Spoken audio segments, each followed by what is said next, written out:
Welcome back to OSCM video lecture series. In the first video, we have discussed what is production planning and control and how does effective production planning and control help organizations to create and deliver value to its customer and develop competitive advantage, right? In this video, we will discuss on objectives and functions of production planning and control. The link for first video on production planning and control is also given in the description of this video. So let's begin. We define production planning as the process of planning of resources, that is 5 M's, scheduling of resources for improved productivity, fulfilling customer demand for timely delivery of the products so as to create maximum value for the customers, resulting in their satisfaction. We also have discussed importance of planning related to 5 M's of resources such as materials, machines, money, manpower and management. Scheduling of all these resources, that is planning of which resource should be available at what time and in which sequence so that productivity can be improved without stoppage of production process due to unavailability of any of these resources, and organizations can also be able to deliver value and make their customers satisfied by fulfilling their demands by making products timely available at the convenient place of the customer. Now let's discuss on the objectives of production planning and control. The first and foremost objective of production planning is to make available highest quality of products for their customer. The second objective of production planning is to deliver quality products in the required quantities to the customers at the required time at the required lowest possible cost so as to achieve maximum customer satisfaction. The third objective is to ensure effective, that is maximum utilization of 5M resources for better productivity, right? If the productivity is more, losses will be less and it will give cost economy to the organization, right? The fourth objective is to reduce product throughput time, or we can say manufacturing cycle time, that is manufacturing of number of units per hour so that output quantities can be increased and can help organizations to earn maximum profitability. The next objective is to maintain optimum level of inventory. Inventories means those materials which are not in the process of manufacturing or they are not in use, or we can also call them as the idle resources so as to avoid overstocking of materials. This will help in avoiding capital blockage and also to avoid shortages and loss of sales. The most important objective of production planning is maintaining flexibility in the manufacturing operations. Flexibility in operation means depending upon the demand in the market, production output can be either increased or decreased without affecting per unit cost of product.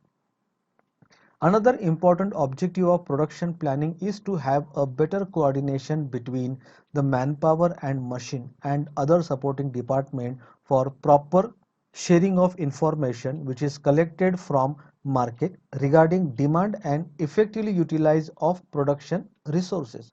Now the role of sales and marketing department is to generate the demand in the market.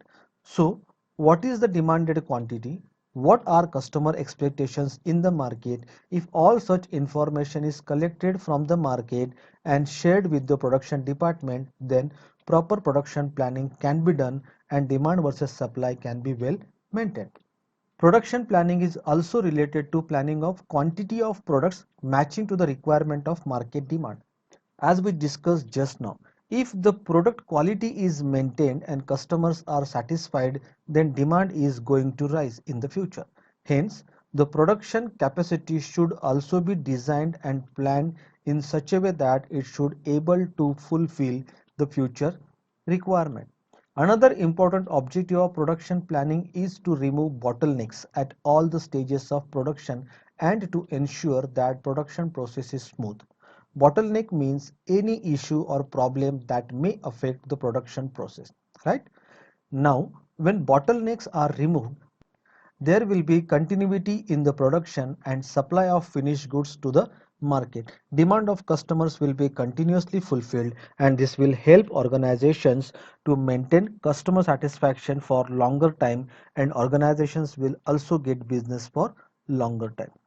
Thus, the objectives of production planning and control is simply nothing but planning of production quantity, effective utilization of production resources, and fulfilling market demand by providing right quality of products at the right time, at the right place, and at the right cost. Now let's understand the different functions of production planning and control. The first function of production planning and control is called as routing.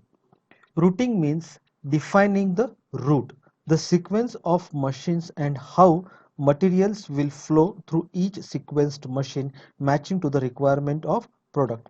As we know that every product requires different process and different machines and sequence. The main objective of routing is to determine the best and economical sequence of operation process. I repeat, the main objective of routing is to determine the best and economical sequence of operation process and to ensure that this sequence is strictly followed so as to produce desired quality and quantity of product. I hope you understand this. Hence, the routing can even be done by using flow charts to design and decide the sequence of desired machines and flow of materials and information, right? Now let's understand the second function of production planning, which is scheduling. The main objective of scheduling is fixing the time, that is cycle time. The cycle time means it is that time which a machine takes to complete its operation, that is processing of material, and it also helps in fixing the necessary time for each machine to perform the entire series as per the route, that is by the entire plant and equipment without any interference.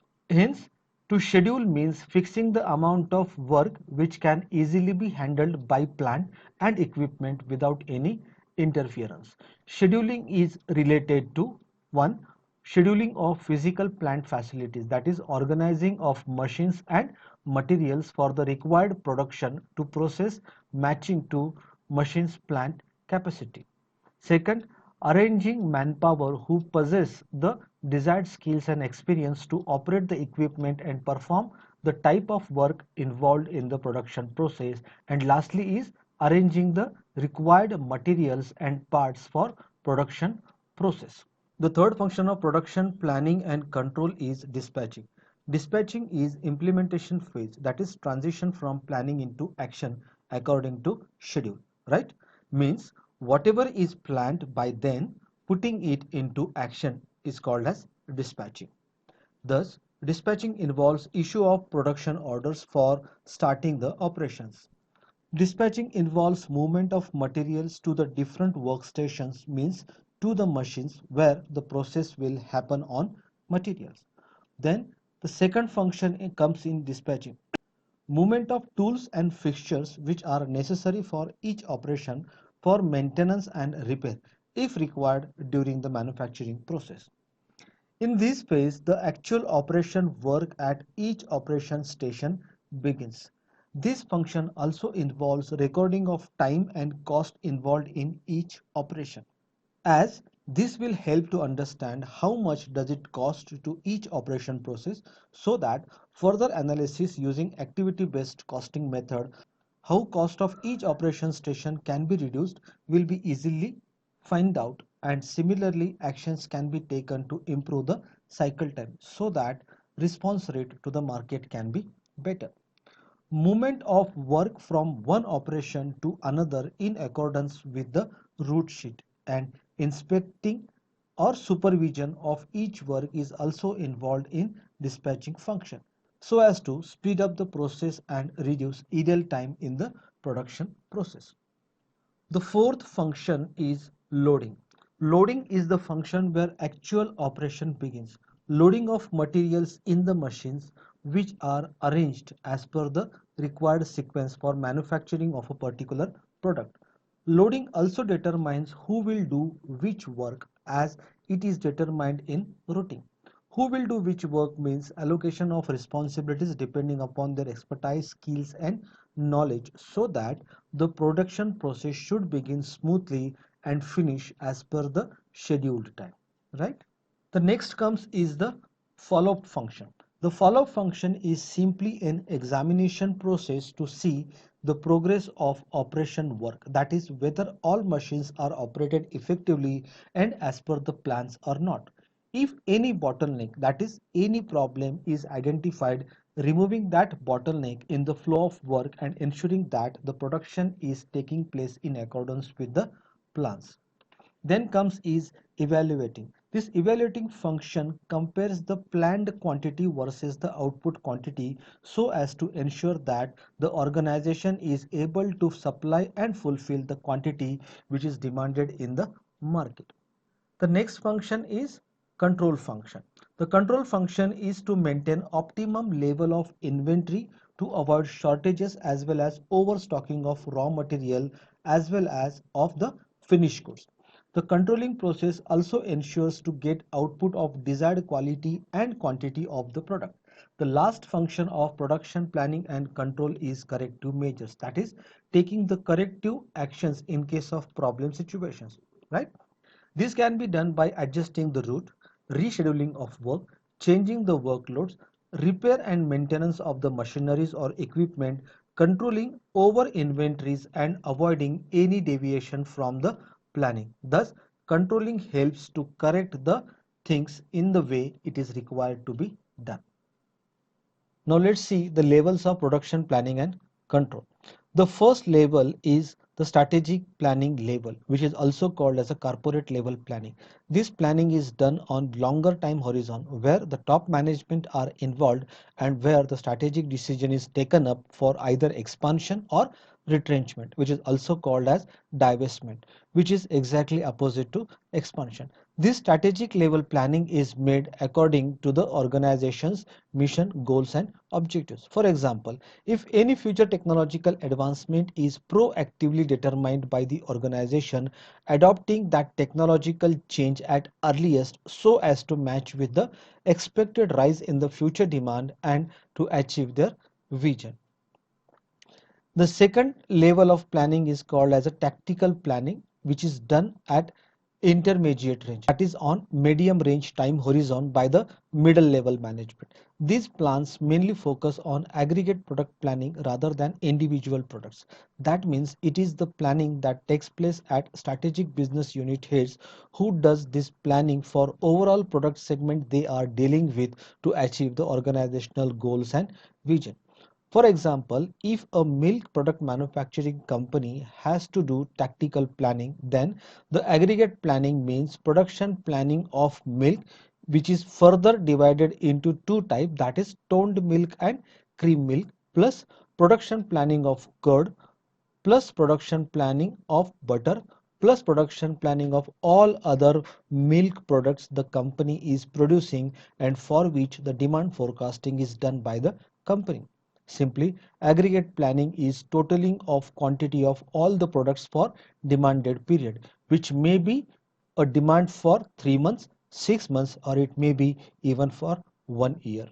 And the third level of production planning and control is the operational, that is the functional planning level, which is of shorter time period and is done by lower level management who are mainly concerned with utilization of the existing facilities rather than creating new facilities. Means these are executives and managers who are responsible for implementing the plans by using available resources such as materials, machines, money, etc.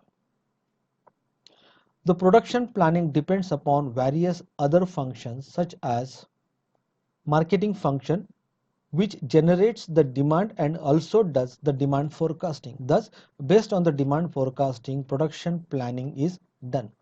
Finance is another functional department which ensures flow of cash, which ultimately supports production planning by arranging the required funds. Human resource function provides the skilled human capital by training and development activities who can effectively carry out the functions of production as per the plans. Engineering function supports production planning by designing a new product process which will improve the productivity as well as acceptance of the product in the market. Management. Management plays an important function by planning highest return on investment by doing effective production planning, effective utilization of the resources and minimizing the losses during the production process by practicing effective control. The procurement function ensures availability of the desired raw materials, tools and fixtures which will be required for the planned production process.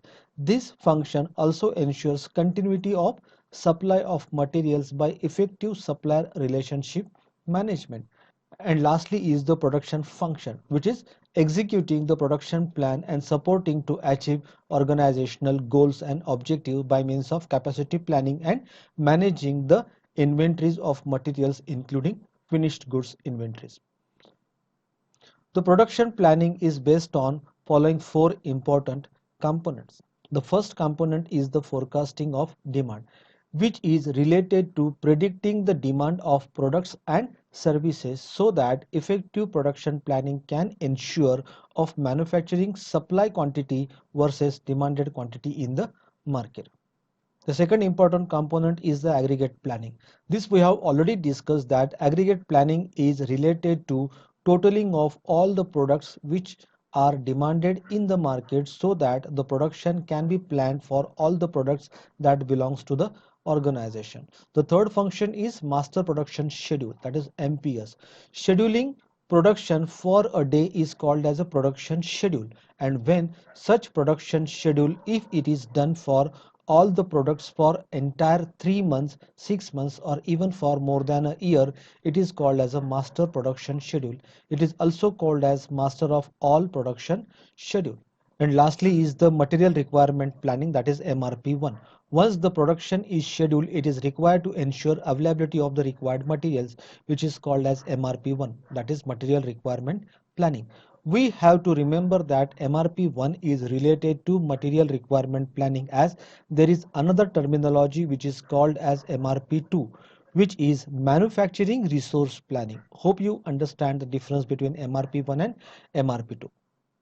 We will be discussing in detail about the demand forecasting, master production schedule, MRP1, MRP2 and similar other topics in upcoming videos. So stay tuned, subscribe to this channel. If you like the content of this video, then click on the like button and share this video with your friends. Thank you. Happy e-learning.